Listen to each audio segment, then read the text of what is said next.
জনগণের রাজনীতি নাকি রাজনীতির জনগণ? রাজনীতির আয়নায় কতটা প্রতিফলন জনগণের, তাদের অবস্থান কোথায়, সেই হিসাবটি বুঝতে যমুনা টেলিভিশনের রাজনীতির আয়োজনে পুরো সময় আপনাদের সাথে আছি আমি তৌহিদ হোসেন। ভোটের আর মাত্র কয়েক ঘন্টা বাকি, কেন্দ্রে পৌঁছে গেছে সব সরঞ্জাম। তবে শেষ মুহূর্তে অর্থ বহন, অস্ত্র উদ্ধার, সংঘর্ষ, নানা ইস্যুতে সরগরম রাজনীতির মাঠ। এসবের ব্যাখ্যায় বলা হচ্ছে বিচ্ছিন্ন ঘটনা কিংবা আগের চেয়ে পরিস্থিতি ভালো, যে যেমন করে পারছে সেটির ব্যাখ্যা দিচ্ছে। কিন্তু এবারে ভোটের সমীকরণ মেলানো কি আদৌ সহজ হবে? এসব বিষয়ে আমরা কথা বলবো বিশ্লেষকদের সাথে।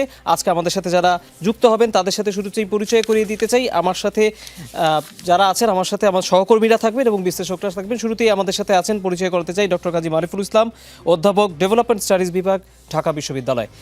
আমাদের সাথে আছেন ডক্টর এএসএম আমানুল্লাহ, জাতীয় বিশ্ববিদ্যালয়ের উপাচার্য তিনি। আমাদের সাথে আছেন অবসরপ্রাপ্ত মেজর আহমেদ ফেরদৌস, তিনি নিরাপত্তা ও রাজনৈতিক বিশ্লেষক হিসেবে থাকবেন। একই সাথে আমাদের সাথে যুক্ত হবেন আমাদের 3 জেলা থেকে আমাদের প্রতিনিধিরা। আমাদের যমুনা টেলিভিশনের বিশেষ প্রতিনিধি আকলাকুস সাফা, যমুনা টেলিভিশনের home affairs editor Abdullah Tuhin এবং যমুনা টেলিভিশনের ইনভেস্টিগেশন সেল এডিটর অপূর্ব আলাউদ্দিন। আমরা সবার কাছ থেকে আজকের কয়েক ঘন্টা আগে যে ভোট, তার আগে আসলে কি বাস্তবতা সে বিষয়ে জানতে চাই। আমি প্রথমেই আসতে চাই কাজী মারুফুল ইসলামের কাছে। আমার কাছে যে ইস্যুটা নিয়ে আসলে সকাল থেকেই এখন আজকে বেশ সরগরম আলোচনা হয়েছে জনাব মারুফ, সেটি হচ্ছে যে আমি জানি না, ব্যাংক বন্ধ, ডিজিটাল লেনদেন এখন নিয়ন্ত্রিত, ছুটির কারণে রপ্তানি পণ্যের যে এলসি খোলা যাবে সেই সুযোগও নেই। এমন অবস্থায় বিপুল পরিমাণ অর্থ বহন করাকে আপনি আসলে, তাও নির্বাচনের কয়েক ঘন্টা আগে, সেটিকে আসলে আপনি স্বাভাবিক মনে করেন কিনা? যদিও বাংলাদেশ ব্যাংক কিংবা নির্বাচন কমিশন সবাই বলছে শুধু বহন করলে সমস্যা নেই। এই বিতর্ককে আপনি কিভাবে দেখেন? ধন্যবাদ। আর এই নির্বাচনের আগে যে প্রসঙ্গ করবে সেটা অন্য যেগুলো সময় যেগুলো থেকে এটা আলাদা করে হবে। 50 নগদে বহন, এটা বাংলাদেশ কিভাবে বলেছেন, কিন্তু আমরা যদি মানি লন্ডারিং আইনটা দেখি সেখানে কিন্তু নগদে এরকম লেনদেন বা বহন, এটা ব্যাংকে থেকে 1 লাখ টাকা যে কোনো রকমের লেনদেনের ক্ষেত্রে কিন্তু চেক ব্যবহার করার কথা। এটা হচ্ছে 1 নম্বর। 2 নম্বর হলো যে যিনি বহন, তিনি একজন রাজনীতিবিদ, ফলে তার প্রয়োগ ব্যাপারে নিশ্চিতভাবে প্রশ্ন তোলা যেতে পারে। এবং দ্বিতীয়ত, তখন অর্থনৈতিক কর্মকাণ্ডগুলো বন্ধ, দোকান প্রতিষ্ঠান বন্ধ, ক্ষেত্রে এই টাকাগুলোর প্রয়োগটা কোথায় হবে সেটা নিয়েও প্রশ্ন তোলা যায়। এবং এই টাকাগুলো যদি সেটাকে থেকে তুলেছে, এটাও সেই আসে। মোটের নগদে অর্থ বহন করা নির্বাচনের আগের দিন, সেটা নিশ্চিত এটার উদ্দেশ্য এবং নিয়ে যে প্রশ্ন সেই প্রশ্নটাকে আমি গুরুত্ব দিতে চাই। যে রাজনীতিতে আপনি সংবাদ কর্মীরা দেখেছেন এবং যারা পর্যবেক্ষক, আমরা দেখছি যে রাজনীতিতে টাকার ব্যবহার আগেও হয়ে, এবং এই নির্বাচনে কিন্তু পরিমাণ অর্থ, এটা প্রকাশ্য, অপ্রকাশ্য, আনুষ্ঠানিক, অনানুষ্ঠানিক ভাবে প্রায় 4.5 মতন ব্যয় করছেন এসেছে আমাদের অবজারভেশনের প্রাথমিক। জনাব মারুফুল ইসলাম, আমি একটু আপনার কাছে পরবর্তীতে আরেকটু আমাদের শব্দটার যে জটিলতা হচ্ছে সেটা যদি সমাধান হয়, আমি আবার আপনার কাছে এই প্রসঙ্গে আসতে চাই। কিন্তু আপাতত আমি যেতে চাই জনাব আহমেদ ফেরদৌস আপনার কাছে। এই যে টাকা বহনের ঘটনা, যেটি নিয়ে এত বিতর্ক, এটি কি আপনার কাছে আসলে বিচ্ছিন্ন ঘটনা মনে হয়, নাকি ভোটের আগে এই ধরনের ক্যাশ মুভমেন্ট স্বাভাবিক মনে হচ্ছে আপনার কাছে?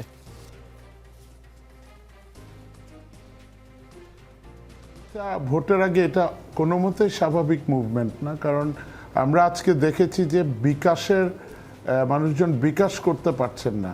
এর আগে আমরা দেখেছি যে কোনো একটা দলের লিস্ট নিয়ে ওরা বিকাশ করছিল এবং নির্বাচন কমিশন এই বিষয়ে মানে লেট রিঅ্যাক্ট করেছে, দিস ইজ নট কারেক্ট। এবং এইটা আজকে বিশেষ করে আমার যেহেতু 3টা নির্বাচনের অভিজ্ঞতা আছে চাকরিতে, তো আমার ইয়াতে দেখেছি যে এইটা প্রভাব ফেলবে এবং গরিব মানুষ, সাধারণ প্রান্তিক জনগণ যারা, ওরা একদিনের রাজা হবে এবং 364 দিন প্রজা হবে, এটা কোনো মতেই সমর্থন করা যাচ্ছে না।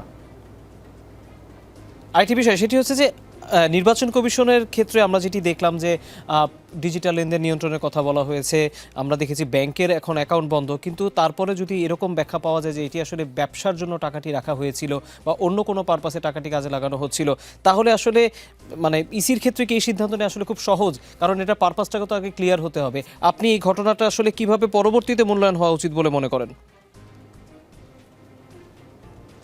না, এখন দেখেন ইসির পক্ষে বাংলাদেশের নির্বাচন, কালকের নির্বাচনটা ইজ ভেরি ইম্পর্টেন্ট। এখানে ব্যবসায়ীদের একদিনের যে ক্ষয়ক্ষতি, এটা অন্যভাবে পোষানো যেত। বাংলাদেশ ব্যাংক ছিল, ফিনান্সিয়াল ইনস্টিটিউশন ছিল, EC should have communicated with the financial institution, সেটাকে কিভাবে রোধ করা যেত। বাট কালকে নির্বাচনে আপনি যে যদি ব্যবসায়ীরা ক্ষতিগ্রস্ত হয়, মানে আমি বলছি বিকাশ বা এই ধরনের কথা, না, আমি ব্যবসায়ীদের ক্ষতির কথা বলছি না আহমেদ ফেরদৌস, আমি বলছি যে ক্যাশ মুভমেন্টটা তো করা যাচ্ছেই, তাহলে ডিজিটাল লেনদেনে বা ব্যাংকের অ্যাকাউন্ট লেনদেন করে আসলে কতটা লাভবান হওয়া গেল, কনসিডারিং দ্য ফ্যাক্ট এখন যদি রাজনৈতিক দলগুলো শেষ পর্যন্ত এটি প্রমাণিত হয়ে থাকে যে তারা আসলে নির্বাচনের জন্যই টাকাটি লেনদেন করছিলেন, তাহলে তো এই পদ্ধতিগুলো কোনো কাজে দিল না। আবার ক্যাশ মুভমেন্টটা আসলেই কোন পারপাসে হয়েছে সেটি যাচাই করার সুযোগও নিশ্চয়ই এখন ইসির সামনে খুব বেশি নেই, আইন শৃঙ্খলা বাহিনীর হাতে সেটি চলে যাবে।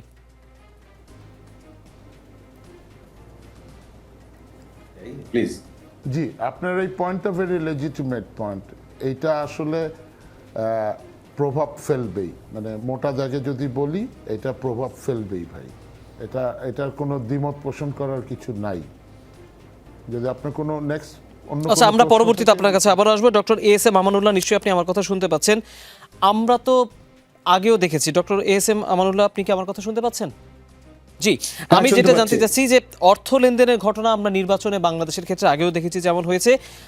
আমরা তো এক ধরনের রাজনীতির চর্চা বদলাবে ভেবেছিলাম, যদি আমি বলছি যদি এই টাকা নির্বাচনের ক্ষেত্রেই ব্যবহৃত হওয়ার প্রমাণ পরবর্তীতে পাওয়া যায়, কিন্তু জুলাই পরবর্তী বাংলাদেশে তো আসলে নতুন কিছু রাজনৈতিক চর্চার হওয়ার জায়গা ছিল। কিন্তু এই ধরনের কার্যক্রম কি আসলে দিন শেষে ভোটারদেরকে এখন প্রভাবিত করতে পারবে বলে আপনার মনে হয়? হ্যাঁ, আপনার ভোটারদেরকে তো প্রভাবিত করছেই, এবং আপনি এটা এত রাগ ডাক করার কি আছে, এটা তো সরাসরি বলা দরকার। প্রচুর পরিমাণে টাকা নিয়ে জামাতের লোকজন বিভিন্ন জায়গাতে ধরা খাচ্ছেন। কুমিল্লাতে হয়েছে, চিটাগাঙে হয়েছে, একটু আগে শুনলাম সিলেটে হয়েছে। এবং ওই ভদ্রলোক কত টাকা নিয়ে যাচ্ছেন সেটা ভদ্রলোক নিজেই জানেন না। উনি বলছেন সমস্ত সাক্ষাৎকারে 50 লক্ষ টাকা, কিন্তু হিসাব করে দেখা গেছে সেখানে 74 লক্ষ টাকা। এত রাগ ডাক করার কি আছে? প্রচুর পরিমাণে টাকা ছড়ানো হচ্ছে সারা দেশে ভোটারদের ভিতরে। এবং জামাতে এই টাকার সোর্সটা কোথা থেকে আসলো সেটা তো জামাতকে বলতে হবে। এবং জামাতের ক্যান্ডিডেট, জামাতের আমির, এটা তো ছোটখাটো লেভেলের কোনো কথা না। এত রাগ ডাক করার তো কিছু নাই। একটা জেলার আমির 74 লক্ষ টাকা সহ ধরা পড়েছেন, সেটা এত রাগ ডাক করার কি আছে? এবং এবং যে কথাটা বলেছেন, হ্যাঁ, যে কোনো পরিমাণ অ্যামাউন্ট নিয়ে মানুষ মুভ করতে পারে যদি তার বৈধ সোর্স থাকে, এবং তার যদি সেখান থেকে সে দেখাতে পারে যে তার সোর্স। এই ভদ্রলোকের যে ট্যাক্স রিটার্নের কপি আসছে সেখানে দেখা যাচ্ছে যে তার বাৎসরিক 4 লক্ষ টাকা তার ইনকাম, টোটাল তার ট্যাক্স রিটার্নে টোটাল তার সম্পত্তির পরিমাণ 24 লক্ষ টাকা। তার যে গার্মেন্টস এর কথা বলছে সেখানে দেখা যাচ্ছে দুইটা সেলাই মেশিন দিয়ে, একটা ছোট দোকানের ভিতরে দুইটা সেলাই মেশিন দিয়ে। What is this? এইটা হচ্ছে প্রচুর পরিমাণে টাকার লেনদেন হচ্ছে। টাকার সোর্স কোথা থেকে আসলো, দেশের ভিতর থেকে, দেশের বাইরে থেকে, বিষয়গুলো কিন্তু পূর্ণাঙ্গ তদন্ত করা দরকার। এবং আপনি যে জিনিসটা দেখলেন, এই যে নির্বাচন কমিশনে আমরা এতদিন ভালো বললাম, কিন্তু আজকে একজন নির্বাচন কমিশনার যেভাবে বললেন, যেভাবে উনি সাফাই গেলেন যে কোনো লোক টাকা নিয়ে চলতে হবে, এটা ইজ নট অ্যাকসেপ্টেবল। এখন তো এটা বলতে হবে যে এই যে ঘটনাটা ধরা পড়েছে, যে ঘটনাটা ঘটেছে, এটা অনাকাঙ্ক্ষিত, এবং এটা খতিয়ে দেখা হবে, এবং সঙ্গে সঙ্গে ওই তাকে এক্সপ্লেনেশন কল করা দরকার ছিল। এখন মূল কথা হলো, বাংলাদেশে তো আমরা জানি যে টাকা পয়সার লেনদেন হয় নির্বাচনের সময়, কিন্তু এত প্রকাশ্যে দিবালোকে কোটি কোটি টাকা, শত কোটি টাকা এইভাবে ছড়ানো হবে, তাহলে আমাদের চেঞ্জটা আসলো কোথায়? আমরা কি চেয়েছিলাম আর কি হচ্ছে এখন এই জায়গাটাতে? আমরা 24শে জুলাইয়ের আন্দোলনের শহীদদের রক্তের উপরে দাঁড়িয়ে যে নির্বাচনটা আমরা করতে যাচ্ছি, সেই নির্বাচনে তাহলে পরিবর্তনটা কোন জায়গাটাতে আসলো? আপনি যদি ইশতেহার দিয়ে যদি জনগণকে মানে কি করতে না পারেন, কনভিন্স করতে না পারেন, আপনি যদি জনগণকে আপনার সমস্ত পলিসি দিয়ে কনভিন্স করতে না পারেন, আপনি যদি জনগণকে আপনার ভবিষ্যৎ পরিকল্পনা দিয়ে কনভিন্স করতে না পারেন, টাকা দিয়ে এখন করতে চাচ্ছেন, এদেশের মানুষ, গরিব মানুষ, টাকা দিয়ে একটা বিশাল অংশ প্রভাবিত হয়ে যেতে পারে। আমরা জানি জাতীয় নির্বাচনে কি হয়, এলাকাতে কি হয়। প্রচুর পরিমাণে টাকা, এক একটা সিটে যদি আপনি 10 কোটি 15 কোটি টাকা যদি এভাবে আপনি ছড়িয়ে দেন, 5 কোটি টাকা ছড়িয়ে দেন, তাহলে তো সাংঘাতিক খারাপ অবস্থা। তাহলে কি হলো ব্যাপারটা আলটিমেটলি? কিসের পরিবর্তনটা হলো? এবং এই টাকাটা যারা খরচ করছে তারা যে কোনো সোর্স থেকে আসুক, দেশের ভিতর থেকে, দেশের বাইরে থেকে, আমরা এখন এই কথাগুলো বলবো না, আমরা জানি কোথা থেকে টাকাগুলো আসছে। যারা এই টাকাটা দিচ্ছে, ইনভেস্ট করছে, তারা কি এমনিতেই ইনভেস্ট করছে? তাদের কি কোনো এজেন্ডা নাই? কোনো এজেন্ডা ছাড়া এখানে ইনভেস্ট করা হচ্ছে। তার মানে আপনি দেশকে একটা অস্থিতিশীলতার দিকে আপনি ছেড়ে দিতে চাচ্ছেন। এখন সমস্ত ধরনের যে সমস্ত জিনিসগুলো আসছে, আপনার যে রিপোর্টগুলো আসছে, সেই রিপোর্টগুলোতে তো একদম ক্লিয়ার কাট, ভোটাররা, জেনজিরা কাদেরকে ভোট দেবে, 3টা নির্বাচনী জরিপের রেজাল্ট আসছে গতকালকে, এবং একটা জরিপ তাদের নিয়ন্ত্রিত একটা পত্রিকা থেকে করা হয়েছে প্রায় 60,000 স্যাম্পল সাইজ দিয়ে। সেখানে তো স্পষ্টভাবে বোঝা যাচ্ছে যে কারা কাদেরকে ভোট দিবে, ভোটাররা তাদের মাইন্ড ডিসিশন করে ফেলছে। এদেশের মুক্তিযুদ্ধকে অস্বীকার করে, এদেশের 90-কে অস্বীকার করে, 24-কে অস্বীকার করে এই দেশকে রান করা যাবে না। ডক্টর আমানুল্লাহ, আপনার কাছে আমি আবারও ফিরবো। আমি কাজী মারুফুল ইসলাম আপনার কাছে আবারও আসতে চাই, যদি এখন আমরা আমাদের শব্দটা, আমরা ওনার কথাটা স্পষ্টভাবে শুনতে পারি। আপনি যেই উত্তরটি আপনার কাছে চেয়েছিলাম সেটি একটু শেষ করবেন, একই সাথে বলবেন আমি যে প্রশ্নটা ডক্টর আমানুল্লাহকেও করছিলাম, যে ভোটারদেরকে এখনও অর্থ দিয়ে প্রভাবিত করার চর্চাটাও থামানো যাচ্ছে না, এটিকে আসলে খুব ভালো বার্তা দিচ্ছে আমাদের রাজনৈতিক পট পরিবর্তন বা নতুন দেশ গড়ার পথে? না, নিশ্চয়ই আমার মনে হয় আমার কথা কি এখন শুনতে পাওয়া আমি যাচ্ছে? শুনতে পাচ্ছি নিশ্চয়ই। আপনার কথা। জি জি, অনেক ধন্যবাদ। আসলে আমার যে কথাটা বলতে চাচ্ছিলাম সেটা অনেকটা এসছে। প্রথম কথা হচ্ছে যে এটি একটা নির্বাচনী অপরাধ, আপনি এটাকে কোনোভাবেই ঢাকতে পারবেন না। এবং দুঃখজনক হচ্ছে নির্বাচন কমিশন থেকে যে সাফাইটি দেওয়া হয়েছে এটাও চূড়ান্ত অগ্রহণযোগ্য। অর্থাৎ একটা রাজনৈতিককে রক্ষা দেওয়ার কমিশন যদি থাকতে চায় তা কিন্তু এটা খুবই দুঃখজনক হবে এবং এটা অগ্রহণযোগ্য হবে এবং পুরো নির্বাচন প্রক্রিয়াকেই, নির্বাচনের ফলাফলকেই কিন্তু প্রশ্নবিদ্ধ করতে পারে পরে। ফলে এই মুহূর্তে আপনি যে ধরনের যুক্তি প্রয়োগ করেন না কেন, ওই রাজনৈতিক দলের কাছে 50 লক্ষ কিংবা 74 পাওয়ার এটা কোনো ঘটনা, এটা অবশ্যই এই যে রাজনৈতিক দলের সঙ্গে যুক্ত, এটা তাদের টাকা দেওয়ার অভ্যেস আছে, তাদের টাকা দেওয়ার প্রমাণ আছে। আপনি দেখতেই পাচ্ছেন টিভিতে যে ফুটেজগুলো আমরা দেখতে পাচ্ছি, শরীয়তপুর সহ সিরাজগঞ্জ সহ অন্যান্য অনেক জায়গাতে তারা এরকম ভাবে টাকা ছড়াচ্ছে। কুমিল্লা, এই প্রয়োগটা এটা বিচ্ছিন্ন কোনো ঘটনা না, এটা আগে থেকেই করে এসছে। এখানে আজকে প্রথমে কয়েকজনকে ধরা পড়েছে, এটাই হচ্ছে পার্থক্য। ফলে এটা একটি অপরাধ এবং এটা দুঃখজনক অপরাধ। আমরা বাংলাদেশের এই পর্যায়ে যে পরিবর্তনের আকাঙ্ক্ষা করছি, যে একটা গণতান্ত্রিক বিনির্মাণের আকাঙ্ক্ষা করছি, সেখানে নতুন রাজনৈতিক সংস্কৃতির কথা আমরা বলেছি, আমরা স্বপ্ন দেখেছি। সেই রাজনৈতিক সংস্কৃতি নির্মাণের ভিত্তি হচ্ছে আমাদের অবশ্যই বাংলাদেশের জন্ম ইতিহাস, মহান মুক্তিযুদ্ধ। তো সেই ইতিহাসকে সাথে নিয়েই আমাদের পরের যে অগ্রগতিগুলো হয়েছে, যে আন্দোলনগুলো হয়েছে, যে ত্যাগ হয়েছে, তার উপর ভিত্তি করে বাংলাদেশ তৈরি হবে। সেই তৈরি হওয়ার মধ্যে যদি আমরা এরকম টাকা অথবা অন্য কোনো প্রভাব প্রয়োগের চেষ্টাটা দেখি, তাহলে আসলে সেই বৈষম্যহীন যে বাংলাদেশ তৈরির যে স্বপ্ন, সেটা নিশ্চিতভাবে ব্যাহত হতে পারে। তবে আমার আশাবাদী যে আমি নিশ্চিত যে ভাবেই এটা আমি আশা রাখতে চাই আমার তরুণদের প্রতি, আমার ভোটারদের প্রতি, যে টাকার বিনিময়ে আসলে তারা তাদের বিবেকটাকে বিক্রি করবেন না। আমরা অতীতে দেখেছি টাকাওয়ালারা টাকা প্রয়োগ করেছেন, কিন্তু শেষ পর্যন্ত ভোটের ফলাফলকে পুরোপুরি প্রভাবিত করতে পারা যায় টাকা দিয়ে, আমার কাছে সেটা মনে হয় না। জনাব মারুফুল হক, আমি একটু জিনিস অ্যাড করে দিই। আমরা কিছুক্ষণ আগে গণমাধ্যমের খবরে দেখতে পেয়েছি অন্য দলের নেতাকর্মীদেরকেও টাকা সহ মানে তারা ধরা পড়েছেন, এমন অভিযোগও পাওয়া গেছে। এমন যদি হয় সব দলই করছে, তাহলে সেটাও কি খুব ভালো বার্তা? না, অবশ্যই সেটা ভালো বার্তা না, একদমই কোনো ভালো বার্তা না। কারণ টাকা আমরা আমাদের মানুষের, বাংলাদেশের যে অর্থনৈতিক অবস্থা, সেখানে টাকা দিয়ে মানুষের আচরণকে প্রভাবিত করা যেতে পারে, আকৃষ্ট করা যেতে পারে, কিন্তু সেটা শেষ পর্যন্ত ভোটের ফলাফলে অনুবাদ করা যাবে কিনা সেটা নিয়ে আমার প্রশ্ন আছে। সেটা সম্ভবত সম্ভব না ওই অর্থে, কিন্তু এই প্রয়োগ ঘটনাটাই, অর্থাৎ এই যে চেষ্টাটা, সেটা রাজনৈতিক দলগুলোর কাছে প্রত্যাশিত না। সেটা যে রাজনৈতিক দলই এটা প্রয়োগ করুক না কেন, এটা একদমই অগ্রহণযোগ্য। কারণ সেক্ষেত্রে মানুষের স্বাভাবিক স্বতঃস্ফূর্ত যে সিদ্ধান্ত গ্রহণ প্রক্রিয়া, সেটাকে প্রভাবিত করার চেষ্টা করা হয়ে থাকে। এটা বেআইনি, এটা অগ্রহণযোগ্য, অনৈতিক, অবশ্যই। জনাব মারুফুল ইসলাম, আপনার জি ডক্টর আমানুল্লাহ, আপনি কিছু যোগ করতে চান? যদি দিতেই থাকে তাহলে অন্য দল তো সেখানে উৎসাহিত হবেই।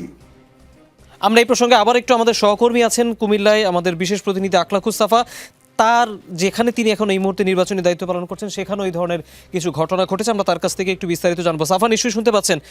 নির্বাচনের আগে অর্থ বহন তো এখন হট টপিক, দেখতেই পাচ্ছেন, আপনিও আজকে সারাদিন শুনেছেন। কুমিল্লাতে বেশ কিছু ঘটনা ঘটেছে, বিস্তারিত জানতে চাই। আরেকটা গুরুত্বপূর্ণ প্রশ্ন, যেটি আজকে আমাদের বিশ্লেষকরা বলছিলেন যে ভোটারদেরকে এখনো প্রভাবিত করার চেষ্টা করা হচ্ছে এই ধরনের অর্থের ব্যবহার করে। আপনি তো কুমিল্লায় আছেন, সেখানে কি আসলেই ভোটারদেরকে প্রভাবিত করা যাচ্ছে? তারা কি আসলে ভোটের সমীকরণ টাকার হিসাবে মিলাতে চান?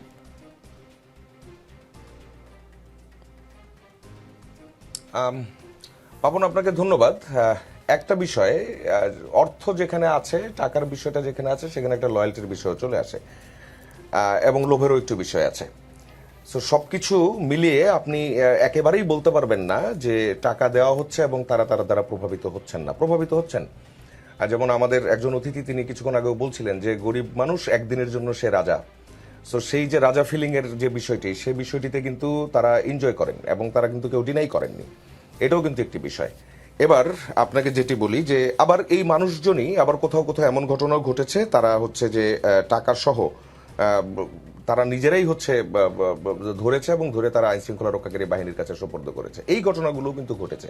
তবে দিন শেষে ভোটারদের মধ্যে এই বিষয়গুলো প্রভাব ফেলে এবং ভোটের মাঠে এগুলো প্রভাব ফেলে। এক ধরনের আধিপত্য তৈরি হয় এবং এক ধরনের ওভার কনফিডেন্স তৈরি হয় এবং সেই জিনিসগুলো ভোটের মাঠে কিন্তু পরবর্তীতে সংঘর্ষ পর্যন্ত কিন্তু ঠেলে নিয়ে যায়। এবং এর পরের যে প্রভাব, সেই প্রভাবগুলো একটু কিছুক্ষণ আগে আপনি শুনছিলেন। আমি যদি কুমিল্লার আজকে 3টি ইনসিডেন্টের বিষয়ে আমি আপনাকে বলি, বিস্তারিত না, আমি আপনাকে বিহাইন্ড দ্য স্টোরি যেই কথাগুলো বলতে চাই, সেটা হচ্ছে কুমিল্লা 3 আসনে মুরাদনগরের যে ঘটনাটা, সেই ঘটনাটা আপনি জানেন। ইউনিয়ন সভাপতি জামায়াতে ইসলামীর এবং সেখানকার যিনি জামায়াতের প্রার্থী, তার প্রধান সমন্বয়ক মাওলানা হাবিবুর রহমান হেলালি নামে একজনকে, তাকে যে সেখান থেকে আটক করেছে এবং স্থানীয়রা আটক করে তাকে আটক করেছে এবং তার দলের পক্ষ থেকে সেখান থেকে শুধুমাত্র দাবি করা হয়েছে যে এটি তাকে ষড়যন্ত্র করে ফাঁসানো হয়েছে। কিন্তু আপনি যে ভিডিওটি দেখেছেন এবং ভিডিওর আগে পরের যে সেইখানকার স্থানীয় যারা ছিলেন এবং সেখানে উপস্থিত যারা ছিলেন, আমরা তাদের সঙ্গে কিন্তু কথা বলেছি। সেখান থেকে কিন্তু আসলে বিলানো হচ্ছিল, টাকা বিলানো হচ্ছিল, এটিও কিন্তু প্রমাণিত। এখন কুমিল্লা 11 আসনের কথা যদি বলি, 14 গ্রামের যে ঘটনাটি, সেখানে আবার বিরোধী পক্ষ অর্থাৎ বিএনপি সমর্থকরা যারা, তাদের দুজনকে সেখানে এখন পুলিশি হেফাজতে রাখা হয়েছে। সেখানকার ভিডিওটা দেখবেন, সেখানে বলা হয়েছে যে ভোটার স্লিপ দিচ্ছে এবং স্লিপের সঙ্গে করে তারা টাকা দিচ্ছেন। এবং সেই জায়গাটা যেটি আমরা যাচাই করলাম এবং সেখানে আমরা ক্রস চেক করলাম। ক্রস চেক করার পর সেখান থেকেও কিন্তু আমরা 2 দলের হচ্ছে পাল্টাপাল্টি অভিযোগ পেয়েছি। কিন্তু ঘটনাটা কি ঘটেছিল, সেখান থেকে বলা হচ্ছে যে সেটি জামায়াতের যিনি প্রার্থী, তার বাড়ির পাশের যে কেন্দ্র, সেই কেন্দ্র, এবং সেখান থেকে বিএনপির পক্ষ থেকেও দাবি করা হয়েছে যে সেখানে তারা এটি দিচ্ছেন এমন কোনো প্রমাণ দেখানো যায়নি। কিন্তু যেটি লক্ষ্য করা গেছে সেটি হচ্ছে ভোটার স্লিপগুলোর উপরও যে টাকা, সেই টাকার একটি ভিডিও করে সেটি পাঠানো হয়েছে। এবং সেই ভিডিওর আগে পরের যে সত্যতা, সেই সত্যতা নিয়ে কিন্তু প্রশ্ন আছে। এবং বাড়ির পাশের ভোট কেন্দ্রে বিএনপির পক্ষ থেকে বলা হয়েছে যার বাড়ির পাশের ভোট কেন্দ্র, সেই কেন্দ্রে তাদের একটা প্রভাব থাকে এবং সেই জায়গা থেকে তাদেরকে ফাঁসানো হয়েছে, এমনটা একটা দাবি করা হয়েছে। 10 আসনের যে বিষয়টি, কুমিল্লা 10 আসনের লাঙ্গলকোট যেই উপজেলা, সেইখানকার একটি জায়গা থেকে আপনার মৎস্য খামার থেকে বিপুল পরিমাণে ককটেল তৈরির সরঞ্জাম এবং যে স্টিলের যে পাইপ থাকে, এসএস স্টিলের যে পাইপ থাকে, সেই পাইপ উদ্ধার করা হয়েছে। এবং সেখানেও দেখা গেছে তিনি যার এটি মৎস্য খামার, তিনি হচ্ছে সেখানকার জামায়াতের একজন নেতা এবং সেখান থেকেও কিন্তু বলা হয়েছে তাকে ফাঁসানো হয়েছে। কিন্তু আমরা যেটি স্থানীয়ভাবে খবর নিয়ে জানতে পেরেছি সেটি হচ্ছে বেশ কয়েকদিন যাবতই সেখানে কিছু গাড়ির মুভমেন্ট ছিল এবং যেই গাড়ির মুভমেন্ট দেখে স্থানীয়রাই তারাই কিন্তু সন্দেহ করেছেন যে স্বাভাবিকভাবে যে কোনো নর্মাল সময় কিন্তু এই গাড়িগুলো সেই মৎস্য খামারে ঢুকে না, এই গাড়িগুলো ঢুকেছে। এবং তখনই স্থানীয়রাই কিন্তু এই বিষয়টাতে তারা কনসার্ন হয়েছেন এবং কনসার্ন হয়ে এই তারপর যে অভিযান, সেই অভিযানে কিন্তু জিনিসগুলো ধরা পড়েছে। এবং ভোটের মাঠে এই ঘটনাগুলো ঘটছে, তৌহিদ, প্রতিনিয়ত ঘটছে। এবং এগুলো আপনি দেখবেন হচ্ছে যে এখন আবার নতুন করে যেটি শুরু হয়েছে সেটি হচ্ছে যে বিভিন্নভাবে সোশ্যাল মিডিয়াতে প্রতিদ্বন্দ্বী প্রার্থীর যারা সমর্থকরা, তারা বিভিন্ন পোস্ট করছেন। কোথাও বলছেন 2 কোটি টাকা উদ্ধার করা হয়েছে, কোথাও বলছেন 10 লক্ষ টাকা উদ্ধার করা হয়েছে। এগুলো আবার আমরা ক্রস চেক করে দেখছি, সবগুলো ঘটনা আবার সঠিকও না। মানে এই যে টাকার ছড়াছড়ি, যখন আপনি বলছেন যে সারাদিনের এটাই হট টপিক আলোচনার, তখন এটাকেও কিন্তু ব্যবহার করা হচ্ছে যাতে আগামীকালের যে ভোটের মাঠে এটারও কিন্তু একটা বড় ধরনের প্রভাব পড়বে। আপনি দেখবেন কোনো জায়গায় যেখানে 2 লক্ষ টাকা উদ্ধার করা হয়েছে সেখানে বলা হচ্ছে সেখানে 1 কোটি টাকা উদ্ধার করা হয়েছে। এরকম সোশ্যাল মিডিয়া যে পোস্টগুলো হচ্ছে এবং সেগুলোকে বলা হচ্ছে যে আপনারা শেয়ার করুন, প্রচুর শেয়ার করুন, এবং সেগুলো শেয়ার হচ্ছেও। প্রতিদ্বন্দ্বী প্রার্থীদের যারা সমর্থকরা তারা কিন্তু এগুলো শেয়ার করছেন, শেয়ার করে ভোটারদের মধ্যে এক ধরনের যে বিভ্রান্তি, সেই বিভ্রান্তিগুলো তৈরি হচ্ছে এবং ভোটাররা দেখছেন যে অমুক জায়গায় টাকা ছড়ানো হচ্ছে, তমুক জায়গায় টাকা ছড়ানো হচ্ছে, কেউ পাচ্ছেন না। এই যে বিষয়গুলো কিন্তু এখন ভোটের মাঠে, অর্থাৎ আর কয়েক ঘন্টা পরে ভোট শুরু হবে, তার আগে এইসব ঘটনা আসলে ঘটেই যাচ্ছে। কোনোভাবেই বলার সুযোগ নেই যে এগুলো প্রভাব ফেলবে। নিঃসন্দেহে ধন্যবাদ আপনাকে সাফা। আমি আহমেদ ফেরদৌস আপনার কাছে আরেকবার একটু আসতে চাই। আমরা আমাদের মাঠের বাস্তবতা শুনছিলাম, আমাদের সহকর্মীরাই জানাচ্ছিলেন যে এখন সেটি এই ধরনের ঘটনা ঘটেছে, সেগুলো নিয়ে বিভ্রান্তিও তৈরি হচ্ছে, সোশ্যাল মিডিয়াতে অনেক ধরনের এখন আলোচনা তৈরি হয়েছে বা সমালোচনা বা আমি বলি প্রতিদ্বন্দ্বীকে ঘায়াল করার চেষ্টা, সেগুলোও চলছে। আমরা যে বিষয়টি নিয়ে কথা বলছিলাম একটু আগে, আপনাকে আমি যে প্রশ্নটি করেছিলাম যে নির্বাচন কমিশনের তো অনেক ধরনের প্রক্রিয়া তারা অবলম্বন করলে এটি থামানোর জন্য, বন্ধ করার জন্য, যেন অর্থের লেনদেনটা না হয়, কিন্তু তারপরও কিন্তু এই লেনদেনটি হচ্ছে। আপনি যেহেতু নির্বাচনের দায়িত্ব পালন করেছেন, আমাদের একজন বিশ্লেষক তো আসলে নির্বাচন কমিশন আসলে সঠিকভাবে কাজ করতে পারছে কিনা সেটি নিয়েও প্রশ্ন তুলেছেন। আপনার কাছে কি মনে হয় ইসি আর কি করতে পারতো এই অর্থের লেনদেন থামানোর জন্য?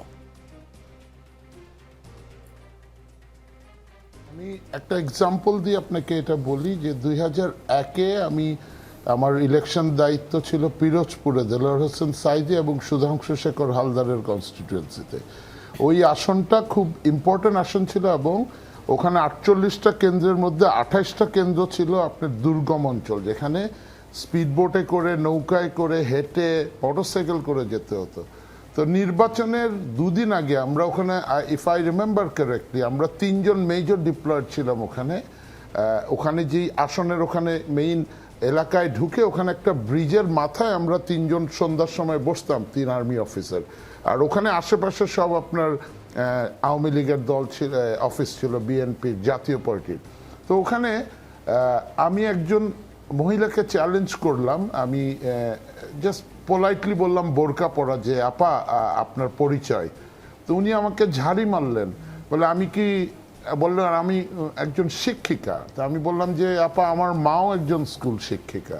তো উনি আমাকে লিটারেলি ঝাড়ি মারলেন যে আমি কি যেতে পারবো না। আমি বললাম অবশ্যই যেতে পারবেন, দিস ইজ ইয়োর কনস্টিটিউয়েন্সি, আপনি ভোটার হলে। এবং পরের দিন আমাদের নিজস্ব ইন্টেলিজেন্স দিয়ে ওখানে যারা আমরা আর্মি ডিপ্লয়েড ছিলাম, আমরা খোঁজ নিলাম ওই মহিলা একটা গ্রামে গিয়ে, তখন তো আর আপনাদের মতো এখনকার মতো ফেসবুক, মোবাইল এইসব ছিল না। শি ওয়াজ লিটারেলি হ্যান্ডিং মানি এবং শাড়ি, এবং ওখানে আমার একটা সৈনিককে অন কভার মানে ভিক্ষুক সাজিয়ে ছেঁড়া কাঁথা দিয়ে ওখানে তাকে হাতে নাতে পাকড়ানো হয়। এবং কোহিনুর মিয়া ছিল বিএনপির সময় একজন এসপি, কোহিনুর ভাই ছিলেন তখন পুলিশের অ্যাডিশনাল এসপি, একে আজাদ ছিল কালো মতো মোটা করে, ভাই ছিলেন এসপি। তো কোহিনুর ভাইকে আমরা এটা হ্যান্ড ওভার, পুলিশের কাছে হ্যান্ড ওভার করি। এটা একটা ইনসিডেন্ট। আর সেকেন্ড ইনসিডেন্টটা হলো এই যে নির্বাচনের টাকার খেলা, this is due to what? এই যে গণ অভ্যুত্থান হলো, গণ অভ্যুত্থানে যেই মানুষের আকাঙ্ক্ষা ছিল, এই আকাঙ্ক্ষা তো পূরণ হয়নি।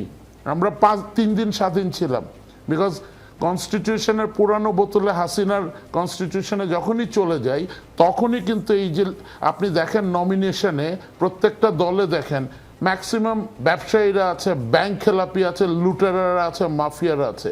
তো আমি ধরেন আনোয়ারার সন্তান, আমার ওখানে বিএনপির একজন যে নাকি প্রার্থী 18 বছর 17 বছর ধরে মামলা খেয়েছে, হামলা খেয়েছে, তাদের কে আপনি না দিয়ে পয়সাওয়ালাকে যদি কথার কথা একজনকে দেন, তো পয়সাওয়ালা ভদ্রলোক আমি বা এই ভাইরা যারা আছেন, আমরা গিয়ে কি করব? ওখানে টাকা দিয়ে ভোট কিনবো, মাসেল পাওয়ার ইউজ করব।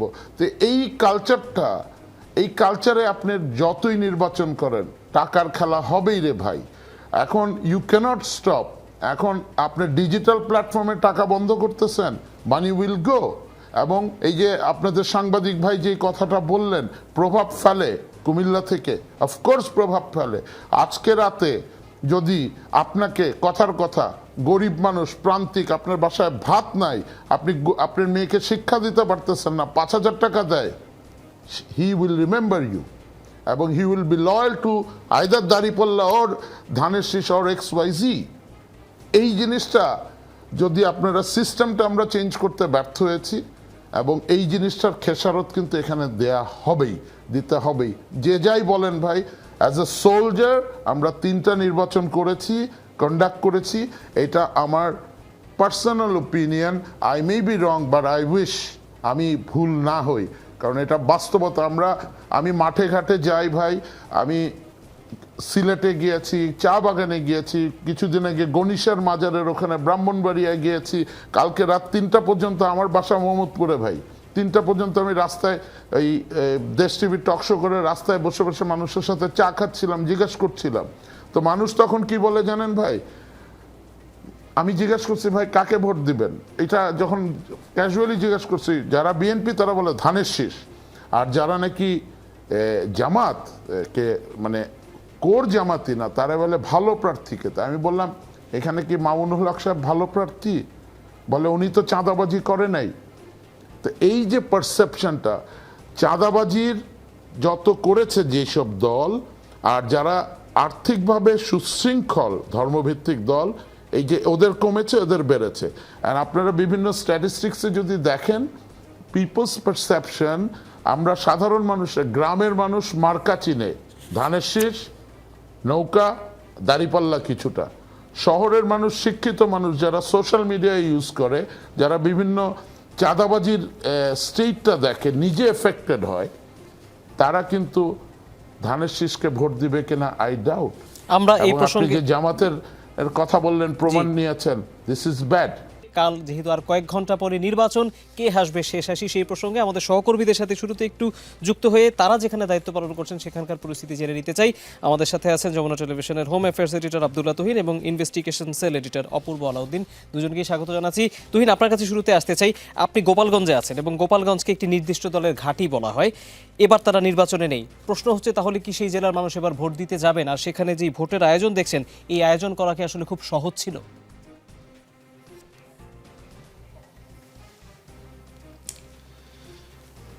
আসলে গোপালগঞ্জে এসে আমার একটা বিষয় লক্ষণীয় ছিল যে অসম্ভব নীরব। আমরা যে গোপালগঞ্জকে বলা হয় যে সারা দেশের ঝুঁকিপূর্ণ যেসব এলাকা ছিল, সেই এলাকাগুলোর ভিতরে গোপালগঞ্জ অন্যতম। আইন শৃঙ্খলা রক্ষাকারী বাহিনীর কাছে, নির্বাচন কমিশনের কাছে বা অন্যান্য দায়িত্বশীল সংস্থার কাছে, সবার কাছে একটা চ্যালেঞ্জের একটা বড় জায়গা এই গোপালগঞ্জ। কিন্তু সেই গোপালগঞ্জে আমি গতকালকে থেকে আজকে পর্যন্ত দেখলাম খুবই নীরব। সাধারণ মানুষ, ঢাকায় যেমন একদম ফাঁকা হয়ে গেছে, এখানেও রাস্তায় মানুষ খুব কম, তুলনামূলক এতটাই কম মনে হচ্ছে এইখান থেকেও মানুষজন চলে গেছে। এই একটা লক্ষণীয় বিষয়। যদিও আজকে গতকাল রাতে জেলা প্রশাসকের বাসভবনের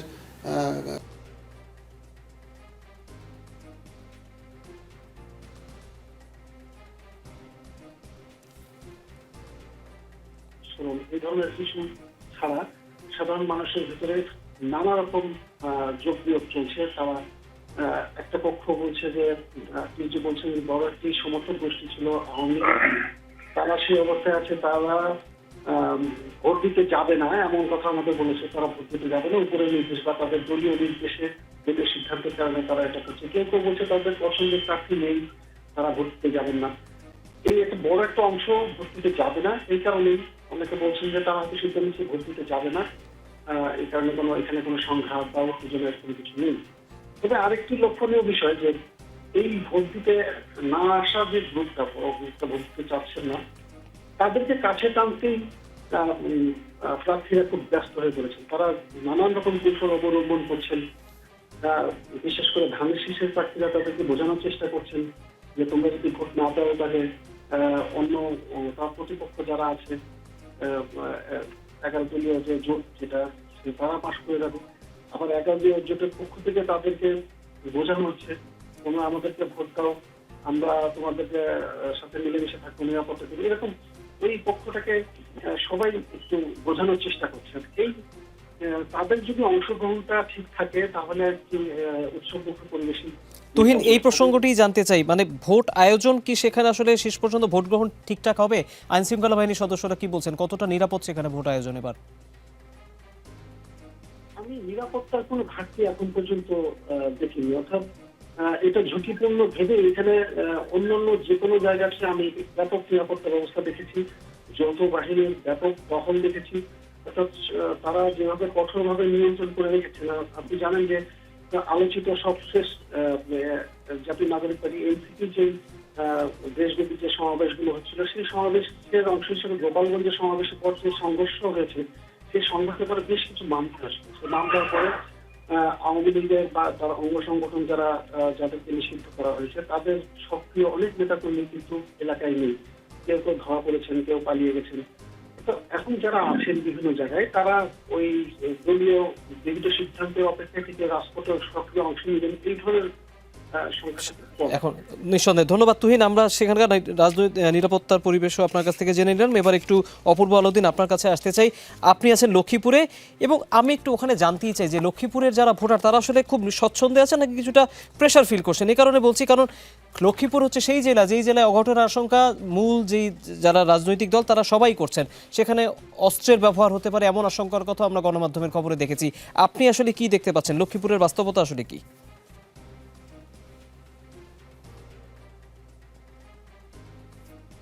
লক্ষ্মীপুরে এসে যেটা সাধারণ ভোটারদের সাথে কথা বলেছি, তারা খুব উৎসাহ নিয়ে আসলে অনেকে যারা লক্ষ্মীপুরের বাইরে ছিলেন, বিশেষ করে যারা কর্মস্থলে ছিলেন, তারা গতকালকে রাতেই অনেকেই চলে আসছেন, আজকেও আসছেন এবং এখনও আসতেছেন বলে জানাচ্ছেন যে তারা ভোট দেওয়ার জন্য এখানে লক্ষ্মীপুরে আসতেছেন। তবে তাদের মধ্যে এই উৎসাহটা থাকলেও একটা নীরব আতঙ্ক কাজ করছে, কারণ হচ্ছে যে লক্ষ্মীপুর বিশেষ করে সদর উপজেলায় চন্দ্রগঞ্জ থানা এবং হচ্ছে যে সদর থানার এলাকায় বিশেষ করে বশিকপুর ইউনিয়ন, দত্তপাড়া ইউনিয়ন, এইসব জায়গাগুলোতে অস্ত্রের ঝঞ্ঝানিটা এখানকার জন্য খুবই একটা স্বাভাবিক ঘটনা। কারণ যুগের পর যুগ এখানে হচ্ছে বাহিনীর যে কালচার, যে সংস্কৃতি, এই সংস্কৃতিটা এখনও চলছে।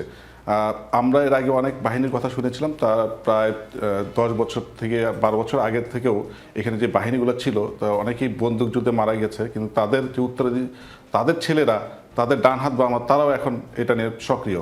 বিশেষ করে আপনি জেনে থাকবেন যে অস্ত্র তারা এখনও মজুদ রেখেছে। কিছুদিন আগেও যৌথ বাহিনী এখান থেকে বেশ কিছু অস্ত্র উদ্ধার করলেও বলা হচ্ছে যে যেই অস্ত্র উদ্ধার করা হয়েছে তা আসলে খুবই সামান্য, এখনও অনেক অস্ত্র রয়ে গেছে। এই কারণে এইখানকার ভোটারদের মধ্যে যে উৎসাহ আছে, উৎসাহের পাশাপাশি কিছুটা আতঙ্ক কাজ করছে।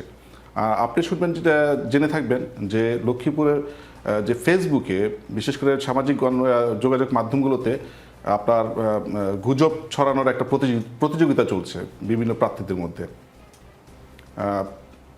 আপনি যদি আপনার আরও জেনে থাকবেন যে কিছুক্ষণ আগে বেশ সন্ধ্যার দিকে আমরা একটা খবর পাই যে বিএনপি লক্ষ্মীপুর 3 আসনের বিএনপি প্রার্থী শহীদুদ্দিন চৌধুরী এনির গাড়ি থেকে কিছু বেশ বিপুল পরিমাণ টাকা পাওয়া গিয়েছে, এরকম একটা আমরা খবর জানতে পারি।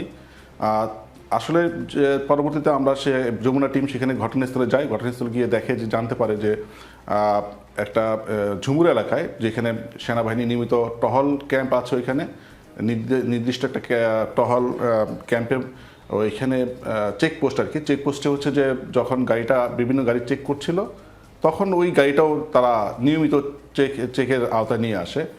চেক করে ওইখানে 15 লাখ টাকা পাওয়া যায় আর কি।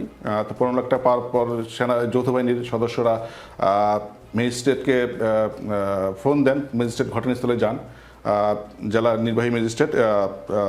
সেখানে গিয়ে তারা দেখেন যে ওখানে টাকা গণনা করে দেখা যায় 15 লাখ টাকা, এবং তাকে বলা হয় যে এগুলো হচ্ছে যে নির্বাচনী ব্যয়ের টাকা। তো যেহেতু বাজেটের মধ্যে সীমাবদ্ধতা ছিল এবং যাচাই বাছাই করে তারপর তাকে ছেড়ে দেওয়া হয়। এর মধ্যে আমরা দেখলাম যে শহীদুদ্দিন চৌধুরী এনি নিজেও তার ফেসবুক বার্তায় একটা ভিডিও বার্তা প্রকাশ করেন। সেইখানে তিনি বলেন যে যাকে আটক করা হয়েছিল উনি ছিলেন কৃষক দলের একজন নেতা বদরুল আলম, তিনি তার নির্বাচনী এজেন্ট। তাকে বিভিন্ন কেন্দ্রে কেন্দ্রে যে খরচটা হয় সেই খরচটা পৌঁছে দেওয়ার জন্য এই টাকাগুলো দেওয়া হয়েছে।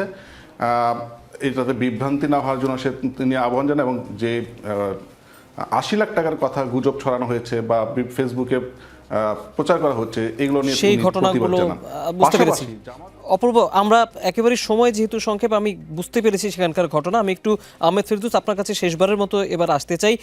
আইন শৃঙ্খলা পরিস্থিতি নিয়ে আপনার মূল্যায়নটা একটু জানতে চাই। আমি খুব বেশি সময় দিতে পারবো না, 2 মিনিটের ভিতরে যদি একটু বলেন যে আইন শৃঙ্খলা বাহিনী বলছে পরিস্থিতি নিয়ন্ত্রণে, তারপরও আমরা দেখেছি ভোট নির্বাচনের আগে থেকে সহিংসতা হয়েছে। গত নির্বাচনের তুলনায় আমরা দেখি যে সহিংসতার পরিমাণ হয়তো কিছুটা, আপনি পরিসংখ্যানের হিসেবে আপনি বলতে পারেন যে কিছুটা হয়তো কমেছে, কিন্তু ঘটেছে। পরিস্থিতি আসলে আইন শৃঙ্খলা বাহিনীর নিয়ন্ত্রণে কতটা দেখছেন? ভোটের দিন এবং ভোটের পরে কোন কোন ক্ষেত্রে আপনি নিরাপত্তার ক্ষেত্রে ঝুঁকি দেখতে পান? আচ্ছা, থ্যাংক ইউ। আমি আপনাকে একটু স্ট্যাটিস্টিক্স দিয়ে দিই। বাংলাদেশ আনসার 5,67,000 আনসার ডিপ্লয় করেছে, কোস্টগার্ড ডিপ্লয় করেছে 3,500, এবং পুলিশ কত ডিপ্লয় করেছে আমার তথ্যটা জানা নেই। সেনাবাহিনী, নৌবাহিনী মাঠে আছে যথেষ্ট পরিমাণে। তো এখন একটা সমস্যা আছে, আপনি যেটা বুঝতে হবে মনস্তাত্ত্বিক বিষয়টা, যে সেনাবাহিনীকে দিয়ে যদি আপনি পুলিশিংয়ের কাজ করান বা ইলেকশন করান, দিস ইজ নট রাইট। কারণ একটা সভ্য দেশে, কোনো সভ্য রাজনৈতিক গণতন্ত্রে সেনাবাহিনী কি ইলেকশন করায়?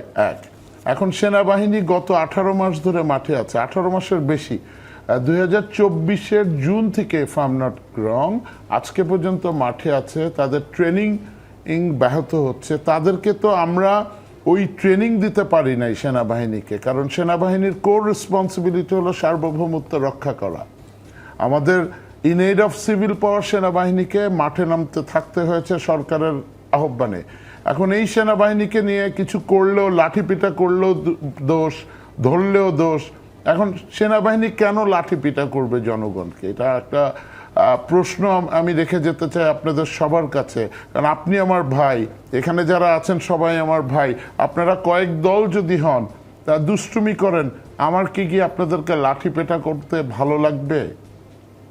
এবং 5ই অগস্টে সেনাবাহিনী যদি 3 তারিখে অগস্টে সেনাবাহিনী যদি আমরা বলি ছাত্র জনতা সিপাহীর মৈত্রী না থাকতো, 5ই অগস্টে এই সেনাপ্রধান না থেকে অন্য কোনো সেনাপ্রধান আগের জন থাকতো, আই ক্যান গ্যারান্টি ইউ বঙ্গভবনের আশেপাশে যে ডিপ্লয়মেন্ট ছিল 50,000 লোক মারা যেত। এখন এই সেনাবাহিনীকে দিয়ে নির্বাচন করাচ্ছেন এবং নির্বাচনে এই ত্রুটিগুলি থাকবে। পুলিশ রিফর্ম যখন হয়নি, পুলিশ রিফর্মের বদলে আপনি কি আশা করেন বলেন তো? এই নির্বাচনটা কন্ডাক্ট করে হলো প্রশাসন এবং police, because police nose about the area. ধরেন আমি মিরপুর এলাকার নির্বাচন কন্ডাক্ট করছি, মিরপুর এলাকার পুলিশ তো এই অঞ্চলটা ভালো করে জানে। আমার সৈনিকরা তো ওখানে এক একজন নোয়াখালী, একজন লক্ষ্মীপুর, এরা আসছে, এরা তো ধরেন ঢাকা ক্যান্টনমেন্ট থেকে একটা ব্যাটালিয়ন গেল, তো আমার সৈনিক কিভাবে চিনবে? আমার সৈনিককে চেনাতে হলে তো এই বিভিন্ন সংস্থাগুলি যেগুলি আছে ওরা ইনফরমেশন দিবে, তো ইনফরমেশনের বেসিসে তো ওগুলি অ্যাক্ট করতে হবে। তো এখন শর্ট করে যদি বলতে হয়, এই আশঙ্কাটা থেকে যায়। আবদুল্লাহ তুহিন যেমন বলছিল আপনাদের সাংবাদিক গোপালগঞ্জে, ওই বেল্টে ধরেন যাদের একটা একটা ফ্র্যাঙ্ক কনফেশন, ভাই আমি একজন সাধারণ নাগরিক হিসাবে, যেই এলাকায় যার মাসল পাওয়ার বেশি সেই এলাকায় তার বেরিয়ে আসার সম্ভাবনা বেশি। কারণ আপনি সেনাবাহিনীকে কতটুকু ম্যাজিস্ট্রেসি পাওয়ার দিয়েছেন আপনি বলতে চাচ্ছেন, বাট আমি কি ভোটের কেন্দ্রের মধ্যে ঢুকবো? এটা একটা প্রশ্ন। আর কেন্দ্রের মধ্যে ব্যালট বক্সের একটা নিয়ে অনেক কথা হয়। ব্যালট বক্সে এরকম ট্রান্সপারেন্ট ভরে যাওয়ার পরে আমরা টিভিতে, আপনার টিভিতেই দেখেছি, এটা আরেক জায়গায় গিয়ে যদি ডালমি কুচকালা হয়, এটার দায়িত্ব আপনি কি সেনাবাহিনীকে দিতে পারেন? নিঃসন্দেহে আমরা বুঝতে পারলাম, আমরা নিরাপত্তা পরিস্থিতি নিয়ে আপনার বিশ্লেষণটা শুনলাম। একেবারেই সময়ে আমরা শেষ পর্যায়ে ডক্টর আমানুল্লাহ আপনার কাছে একটু আসতে চাই। আমরা তো একটা জিনিস দেখতে পাচ্ছি যে দোষারোপের রাজনীতি এখনও চলছে। আমরা গত কয়েকদিন ধরে প্রচারণার সময় এমন দেখেছি যে নির্বাচন আয়োজন নিয়ে শেষ পর্যন্ত আপনি কি মনে করেন, অভিজ্ঞতা ভালো হবে? এবং খুব ছোট্ট করে একটি প্রশ্নের উত্তরও জানতে চাই, যারা বিগত আওয়ামী লীগ সরকারের সমর্থক, যারা এখনও ভোটার, তারা আসলে কেমন প্রার্থীদেরকে ভোট দেবে বলে আপনার কাছে মনে হচ্ছে? আমি প্রথম যে কথাটা বলতে চাই, আপনার টাইম ডিস্ট্রিবিউশনটা তো ঠিক মতো হলো না। আমাদেরকে আমরা আচ্ছা যাই হোক, আমি এটা নিয়ে চেষ্টা করেছি, এখন এটা না বলে আমি উত্তরটা নিয়ে নিই।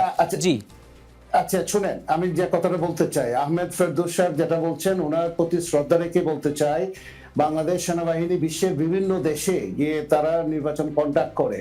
বাংলাদেশ সেনাবাহিনী কিন্তু সেই নির্বাচন কন্ডাক্ট করার ক্ষেত্রে তাদের যথেষ্ট পরিমাণে তাদের এই যে ট্রেনিং রয়েছে।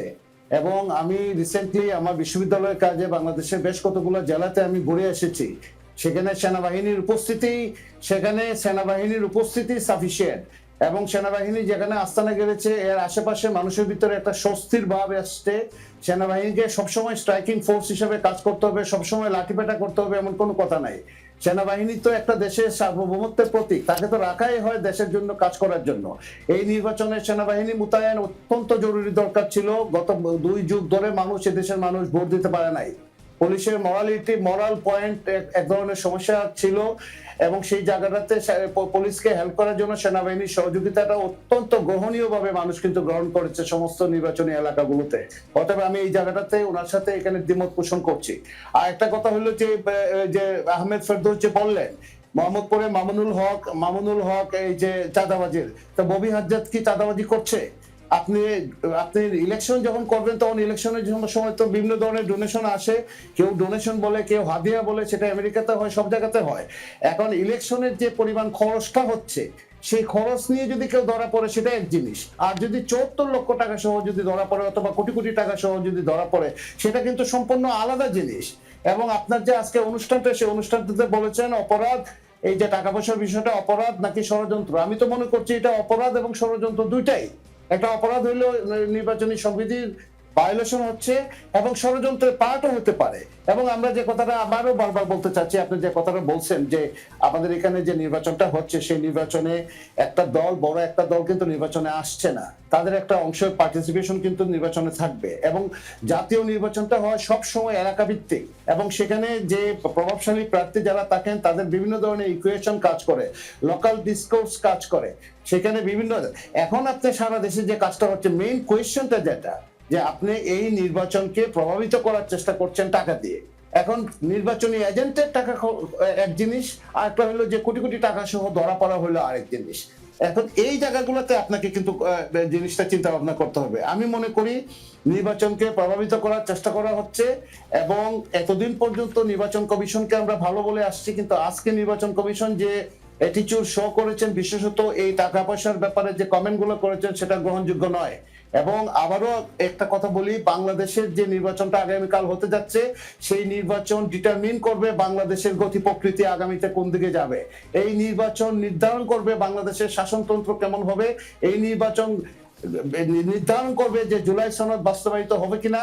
এই নির্বাচন ডিটারমাইন করবে আমরা একটা নতুন শব্দ যেটা নিঃসন্দেহে। ডক্টর আমানুল্লাহ, ধন্যবাদ। আমি বুঝতে পেরেছি ডক্টর আমানুল্লাহর কথা আমরা শুনলাম। আহমেদ ফেরদৌস, আমি যদি সময় পাই আপনার কাছে আমি আরেকবার আসবো, কিন্তু আপাতত আমি কাজী মারুফুল ইসলামের কাছে একটু যেতে চাই। মারুফুল ইসলাম, এবার ভোট গুনতে সময় লাগবে, এটা সরকারও বলেছেন। 2 ধরনের ভোট হচ্ছে, একে অন্যের বিরুদ্ধে যে অভিযোগ করবে সেটিও তো প্রায় নিশ্চিত, আমরা সেরকম নজিরও দেখেছি। সবাই কি ফলাফল মেনে নেবে বলে আপনার কাছে মনে হচ্ছে কিনা? কোনো দল বা জোট যদি ভোট বর্জন করে তাহলে কি হবে? শেষ, আপনাকে আমি সময় দিতে পারবো না, 2 মিনিটের মতো সময় দিতে পারবো।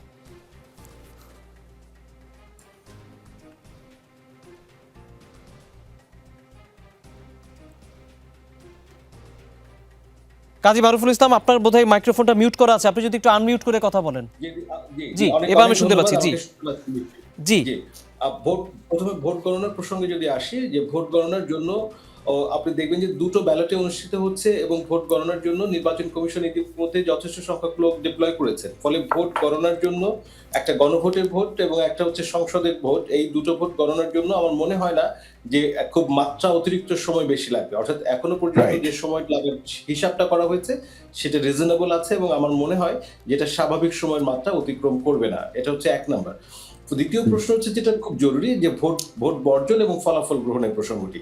আমরা নির্বাচন প্রক্রিয়াটাকে যদি সুষ্ঠু করতে পারি, গ্রহণযোগ্য করতে পারি, অর্থাৎ কালকে ভোট গ্রহণের পর্যায়টা যদি আমরা ঠিক মতো ডাকতে পারি, তাহলে নির্বাচন ফলাফল গ্রহণ না করার কোনো কারণ নেই। নির্বাচন ফলাফলে যে প্রতিদ্বন্দ্বী যে দলগুলো আছে, আমার বিশ্বাস যে তারা দায়িত্বশীল আচরণ করবেন, এবং তারা নির্বাচনের ভোটের দিন পর্যন্ত তারা একটা শান্তিপূর্ণ পরিবেশ বজায় রাখবেন।